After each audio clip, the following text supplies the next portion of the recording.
Joel chapter 2, verse 25. I will restore to you the years that the swarming locust has eaten, the great locust, the grasshopper, and the caterpillar, my great army which I sent among you. Psalm 51, verse 12. Restore to me the joy of your salvation, and uphold me with a willing spirit. Isaiah 43, verse 19. Behold, I am doing a new thing. Now it springs forth. Do you not perceive it? I will make a way in the wilderness and rivers in the desert. These are the promises of God over your life today.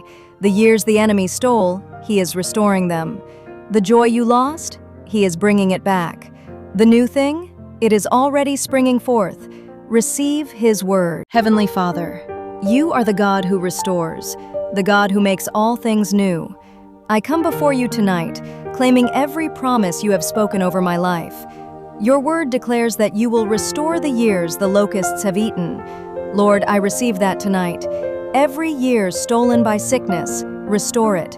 Every season lost to fear, restore it. Every opportunity devoured by the enemy, I call it back in the name of Jesus. You are not just the God of tomorrow, You are the Redeemer of yesterday. David cried out, "Restore to me the joy of your salvation." I make that cry my own tonight. Renew a steadfast spirit within me. Where my faith has grown weary, strengthen me. Where my hope has dimmed, reignite the fire. Uphold me with your generous spirit. Lord, You declared, "Behold, I am doing a new thing. I position myself to receive it. Do not let me look back at what was. Keep my eyes fixed on what You are doing right now. Make a way in my wilderness. Bring rivers into my desert.